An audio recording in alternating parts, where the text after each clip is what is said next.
Hello everyone, it's GigaBeef here, and today we're taking a look at some of the issues with the new Elcan HCO site, which is unfortunate because I really love the look of this optic, but after using it a bit more and hearing some of the feedback from the community, it turns out there are a couple of problems that need to be resolved before the HCO is working as intended. So the first one is the issue of shooting low, and we're going to go to the hideout to have a look at this. Now, it's quite difficult to see on semi-auto mode, and we did talk about this in the last video slightly. So if we use the HCO and we make ourselves hold breath and we shoot a long distance, just, you know, bit by bit, I think it's very, very difficult to see that it is actually shooting low outside of the near distance. As most people have pointed out, a lot of this, you know, the difference here is to do with height over bore, whereas at long distance, these are zeroed at 50 meters. You can't quite see it because it's down in the corner, but these are zeroed at 50 meters by default, and they should basically shoot completely straight at the back of the wall, at the line, at 50 meters, which is what the hideout is. The hideout is zeroed at 50 if you go to use a rangefinder. So looking at this little test, it doesn't really seem to make any difference. I don't really think that there's any problem here. Like, maybe there's a very tiny low bias, but it's not like you're going to miss somebody's head shooting slightly under the line here versus slightly over the line with the other one. I don't think it's really a big deal. The issue comes when we're thinking about fully automatic. This is the first place that I think this is actually much more problematic. So we've got this guy on full auto, and this is the one with the regular EO tech on it. So let's pull down just a little. There we go. That's not too bad. You can see how low it's firing in full auto. There's a huge bias down below the optic. I don't really know why this is the case. This doesn't seem to happen with these EO techs. Once the spray pattern is under control, you see the M4 is a little bit sprayy, but once it's settled down, it shoots pretty much where the optic is placed on the wall.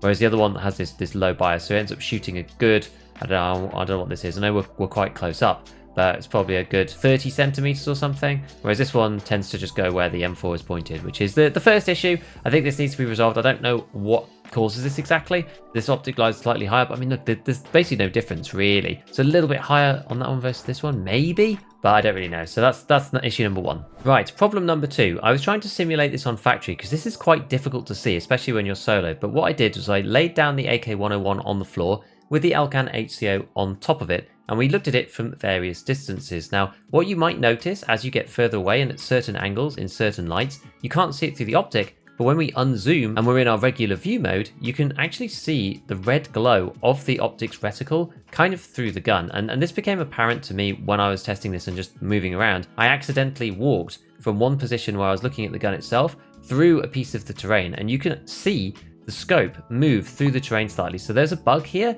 where the reticle and the ring of the actual optic itself can be seen firstly through the mounting, which is the reason why you see this red in the first place, and secondly through certain pieces of solid terrain, which is a really, really huge issue that needs to be fixed. This looks very similar to something that was happening with thermal scopes not that long ago, or there was one particular one, the Torrey Pines one, that you can mount on a canted, and that was showing basically through all other pieces of terrain or weapons or weapon mods or parts or anything like that on the map. So you could always see it through there, which is very, very strange. So this is pretty critical. I know some people have been talking about being able to see the scope from the front when you're fighting against enemies and seeing it through trees and whatever, but this is basically the reason why, because sometimes in certain lighting conditions, this scope just bleeds through all pieces of terrain. So this is a definite bug that needs to be resolved. It can be kind of game breaking in some ways because you could just get shot and killed and somebody knows you're there when they really shouldn't. Otherwise, it does actually glow pretty strongly red inside the frame of the scope too, which is very, very strange. So I think both of these things need to be fixed before we really can use it seriously, which is a real shame because I love the scope so much. It's just so unfortunate. The final problem that we have is sensitivity. So we're going to load into factory with both of these guns, and I'm going to show you exactly what I mean. Now, this is quite subtle. So this was shown to me by Dr. 4lex20, who told me that this was basically the case, and I went to go and test it. And it is extremely unfortunate because this is just something that happens with certain scopes in the game. It kind of brings up broader issues with certain parts of the way that scopes work and different optics, and also makes us think a little bit about Arena 2. So let's go and have a look at this first. This is the HCO, as we know. We do know that the other one, let's start with the other one actually. Let's start with the regular EOTech. So this guy basically has the same sensitivity as most of the other regular optics in the game. There are some others like the MRS that are different. So what we're going to do is we're going to basically put my mouse at the edge of the mouse pad, go into ADS, move it all the way across to the other edge, which takes us to the right hand side of this window, and then all the way back just to make sure we haven't screwed anything up, which we haven't. So we'll do it one more time just to make sure this is nice and consistent. So we'll move it all the way across to the edge of my mouse pad, yep, to the edge of the window, and all the way back. Now this should be the same for all the others. I've tested this in the past with other scopes, and it basically is the same except for certain ones like the MRS. This, unfortunately, if we go all the way around, and I get to the edge of my mouse pad, we actually overshoot by a decent margin. If I come all the way back, we'll do it one more time. Let's go for the edge of the door, all the way around, straight past the window and over to here. What this means is that the Elcan HCO is actually slightly more sensitive than other scopes, like the regular EOTech. So if you're finding your aim is a little bit weird with this one, then that may be the reason why. We still, even though we had this notification from Nikita back when I asked him that question on Reddit, we still have turn speed in the game at the moment, which is possibly why you may not notice this, because it's relatively subtle, you know, like going from turn speeds -2, -4 to not having these on, and now we've got them on. I know the Scav Vest doesn't, but if you've got bags on, then that incorporates turn speed as well, turn speed modifiers as well. Whereas on this, you know, it's the difference between going to here versus going to here. It's not a huge angle between one and the other. So if you're, say, aiming from there to there, you may not notice versus aiming from here to here with the EOTech, because it's kind of within the error bounds that we think of when we're using Tarkov scopes in general, simply because we're used to dealing with slightly different turn rates for different kits. So that's the reason why I think a lot of us may not notice this, but some people have noticed. It's probably the least talked about bug out of all of them, and it really, really, really needs to be fixed.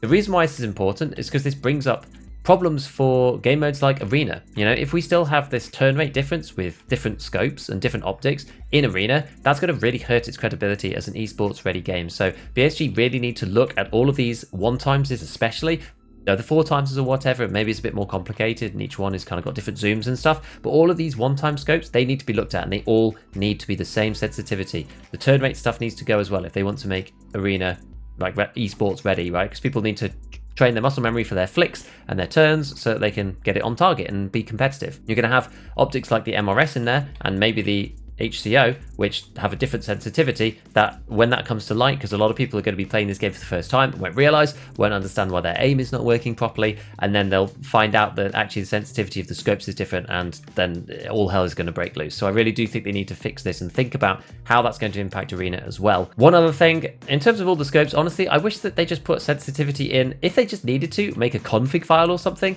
that you could write it in a text file, and you wanted to put the sensitivity of the scopes to various things for every zoom, for every optic. If that's what needs to be done, then that's just what needs to be done, right? But like, the sensitivity issues are kind of all over the different optics, which is crazy. I was using the Swamp Fox the other day, and that's got really strange sensitivity compared to some of the others. And the fact that you can't change them, it's just like one sensitivity for everything in the settings, it's just not really very good. So even if it's not going to come to the game itself, like maybe put it in the config file so people can change the config of the different ones and put all of these red dots and holographics to 1x sensitivity so it doesn't change between all of them. And then for the other ones, you know, you've got like Elcan 1x, 4x, maybe be able to put sensitivity for that. Voodoo 1x, 6x, put sensitivity for those separately. Like, even if it was literally every scope in the game listed out, I think that would be better than right now, because at the moment you just don't have any choice. You just have to take it or not use that scope at all, which is a real shame. So overall, those are some issues. If you still want to use the HCO, at least now you're aware of what the problems might be. I don't know whether I'm still going to use it. I'm thinking about changing over to the EOTech just for now until these issues are fixed, which is a real shame because I just love the sight picture on this new Elcan. But unfortunately, these bugs make it kind of unplayable, especially if people can see you through terrain. So as always, a big shout out to all my patrons and have fun in your raids.